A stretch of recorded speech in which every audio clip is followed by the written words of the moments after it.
Псалом 22. Боже мой, защо си ме оставил? Защо стоиш далеч и не ми помагаш, нито чуваш стенанията ми? Боже мой, викам денем, но не отговаряш, и нощем, но нямам отдих. Но ти си святият, който си възцарен сред Израилевите хваления. На тебе се оповаваха бащите ни, оповаваха се и ти ги избави. Към тебе извикаха и бяха избавени. На тебе се оповаваха и не се посрамиха.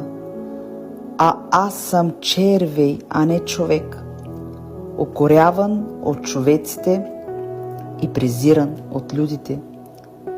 Всички, които ме гледат, подиграват ми се. Свиват устните си, клатят глава и казват: той се уповава на Господа, нека го избави.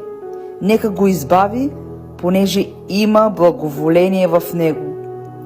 Но ти си, който си ми извадил из утробата, ти си ме научил да се уповавам, като бях на майчините си гърди. На тебе бях оставен от рождението си, от утробата на майка ми. Ти си мой Бог. Да не се отдалечиш от мене, понеже скръбта е близо, понеже няма помощник.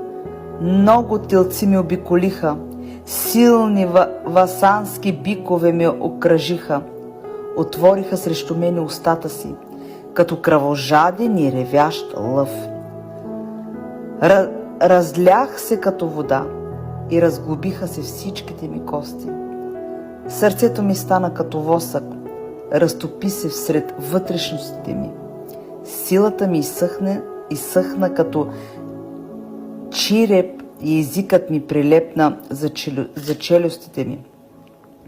И ти си ми свел в пръста на смъртта. Защото кучетата ми обиколиха, тълпа от злодейци ми окръжиха. Прободоха ръцете ми и нозете ми. Мога да преброя всичките си кости. Хората се взират в мене и ме гледат.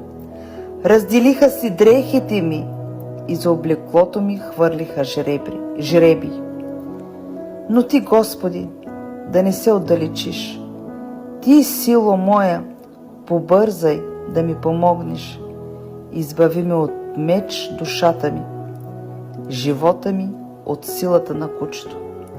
Избави ме от устата на лъва